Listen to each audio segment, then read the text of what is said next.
Moja ya sifa muhimu sana ambayo kila mmoja ambaye anapenda kujitofautisha ndani ya maisha yake, au ambaye ameamua kuwa mtu mkuu katika maisha yake, mtu ambaye anaweza kutegemewa na wengine katika maisha yake, mtu ambaye ni kiongozi katika field yoyote, anatakiwa kuwa nayo ni sifa ya kuwa na hekima, wisdom, wengine wanasema la sagesse. Hekima ni neno ambalo alieleweki vizuri sana, na kutokulielewa vizuri ndio maana walio wengi wanalichanganya wanapokuwa wanalitumia. Unajua, katika jamii zetu mtu anapokuwa mpole sana au anapokuwa mzee kabisa au hata akiwa msomi, watu wengi wanaanza kumqualify kama mtu mwenye hekima. Lakini hata nikukumbushe kriteria 5 muhimu ambazo Sokrate aliweza kuzitoa. Kumbuka, Sokrate ni moja kati ya wanafalsafa wakubwa sana ambao historia ya dunia haiwezi kusahau, kulingana na mawazo yake yalivyokuwa mapana sana. Sokrate hakuweza kuandika, alikuwa kabisa kama Yesu Kristo. Hakuweza kuandika yote ambayo tunayajua kumuhusu, yaliandikwa na wafuasi wake, akiwemo Platon na Xenophon. Hawa ndo waliandika historia nzima, mambo makubwa na yote ambayo tunayafahamu kumuhusu Sokrate. Sasa Sokrate alikuwa na hekima sana, na alikuwa ni moja ya wanafalsafa wakubwa sana ambao walikuwa critical thinkers, na maana mawazo yao yalikuwa na impact na influence, ilikuwa na nguvu sana katika ulimwengu. Sasa kuna kriteria 5 kubwa ambazo Sokrate alizitoa.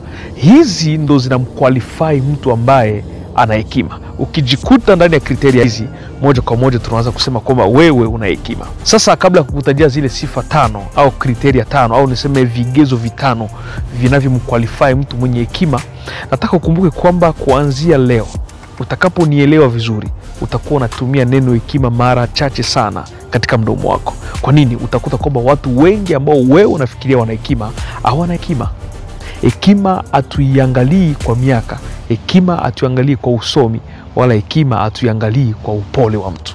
Kuna mambo mbalimbali ambayo yanamqualify mtu ambaye ana hekima. Jambo la kwanza ambalo linaqualify mtu ambaye ana hekima ni ufahamu, knowledge, ufahamu. Mtu ambaye ana hekima sio mbumbumbu, wala sio mpumbavu. Anajitahidi kabisa kukava maeneo mengi sana kiufahamu. Kumbuka, ufahamu unaupata sehemu 3 kubwa. Unapata ufahamu shuleni, unapata ufahamu kupitia uzoefu, ina maana experience, na unapata ufahamu kutokana na ufunuo ambao unapewa, revelation. Na hapa kuna mambo kidogo nataka ni emphasize. Experience ni nini? Experience ni somo ambao unaisoma ndani ya mambo ambayo unayapitia, ndani ya maisha ambayo unayaishi, ndani ya matatizo ambayo unayapitia, ndani ya mambo mazuri ambayo unayapitia.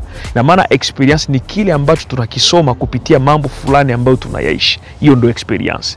Sasa kwa nini tuseme kwamba unaweza ukawa ni mzee lakini ukakosa experience, na mtu anaweza kawa ni mdogo lakini akawa na experience zaidi yako? Ni kwa sababu ili kupata somo ambayo imejificha ndani ya mambo ambayo unayapitia, unatakiwa pia uwe na fikra ambayo inakuruhusu kucapture au kukamata, kushika, kuzingatia somo ambayo unaipitia.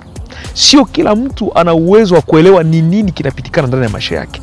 Ndio maana kuna wazee ambao sisi tunafikiri kwamba wanaweza kuwa ni washauri wazuri, lakini tukiwafikia ushauri ambao wanatupatia uko so weak, ushauri au jienezi. Sisi tunafikiri kila mara kwamba mtu akiwa na umri mkubwa atakuwa na uwezo wa kushauri, kwa sababu kuna mambo mengi ambayo ameyapitia.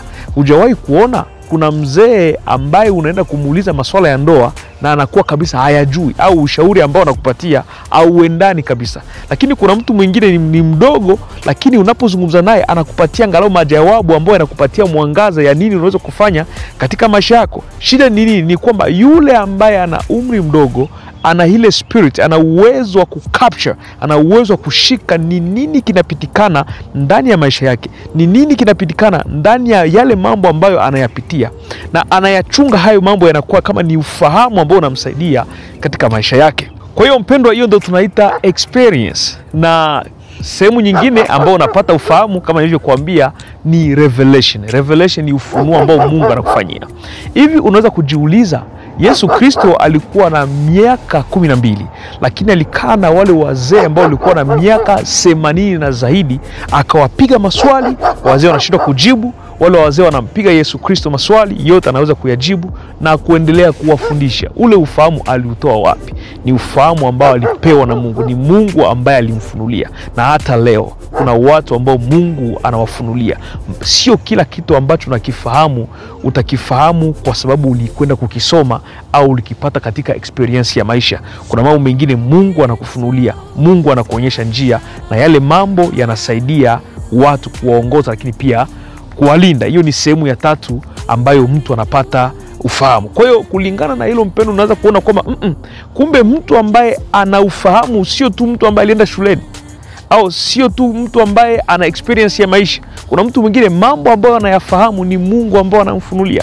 Kwa hiyo usidharau mtu kwa sababu hajaenda shuleni, au usidharau mtu kwa sababu ana umri mdogo. Au tukisema umri mdogo tunamaanisha kwamba hajapitia mambo mengi, kwa sababu tunaamini kwamba experience ni yale mambo ambayo tunayasoma ndani ya mambo ambayo tunayapitia katika maisha yetu. Na kuna mtu mmoja aliwahi kutoa definition nzuri sana experience, kusema kwamba experience is not how long you walked, is how fast you can adapt.